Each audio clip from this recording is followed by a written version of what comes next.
XIIe siècle, la Saône sépare le royaume de France de l'Empire germanique. Rive gauche, au sein de l'Empire germanique, le bourg de Trévoux appartient aux sires de Thouars-Villars. La maison des sires de Villars se dresse au bas de la ville, qui se développe à l'intérieur des remparts, entre le péage fluvial et le château. Réhabilité en musée, cet édifice, inscrit à l'inventaire supplémentaire des monuments historiques, accueillera les trésors témoins du passé singulier de Trévoux, capitale de la principauté de Dombes. Au XVe siècle, les Bourbons prennent possession des terres des sires de Thouars-Villars et de terres détenues par les sires de Beaujeu.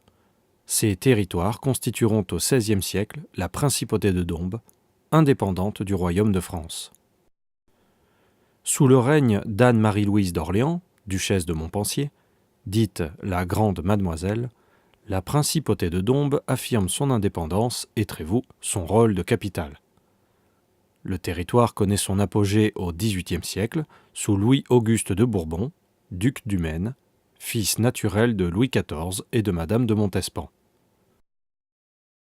Les privilèges fiscaux dont bénéficie la principauté de Dombes permettent aux artisans de proposer leur production à des prix très abordables. Affineurs, monnayeurs, tireurs d'or et d'argent, orfèvres et imprimeurs s'installent à Trévoux. De leur savoir-faire naissent les trésors de la principauté, recherchés dans toute l'Europe du XVIIIe siècle. Pour affirmer leur indépendance en Dombes, les Bourbons font battre monnaie comme seigneurs de Trévoux, puis comme princes souverains de Dombes. Un grand nombre de ces pièces circulent en France et dans les pays voisins. Au XVIIe siècle, de petites monnaies en argent avec le portrait de la Grande Mademoiselle sont frappées pour le commerce avec le Moyen-Orient. Elles connaissent un succès considérable. Mais, imitées par les ateliers italiens, elles perdent toute valeur et l'atelier monétaire cesse son activité en 1674. Utilisant eux aussi les lingots des affineurs, les tireurs d'or et d'argent tirent sur leur argue des fils de ces métaux, utilisés pour la broderie et la passementerie. La soierie lyonnaise en orne les vêtements religieux et les vêtements de la noblesse.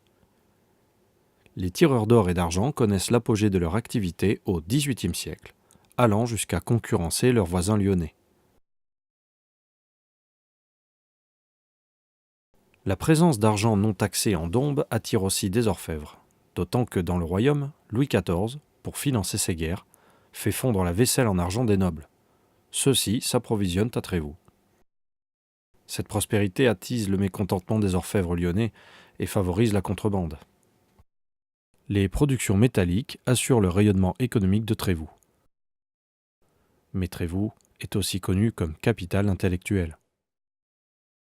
Dès le XVIIe siècle, Trévoux accueille des imprimeurs-libraires. Le duc du Maine les encourage financièrement et accueille la production des Jésuites de Paris, les Mémoires pour l'histoire des sciences et des beaux-arts, rapidement appelé le Journal de Trévoux. Le premier numéro des Mémoires annonce un dictionnaire. Il est imprimé à Trévoux en 1704.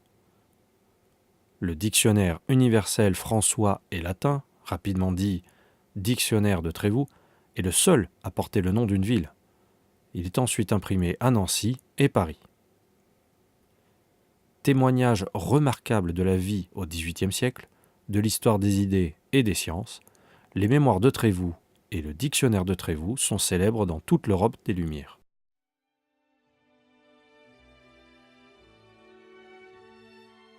La principauté de Dombes est rattachée au royaume de France en 1762. Le patrimoine de la ville témoigne aujourd'hui encore de ce singulier passé.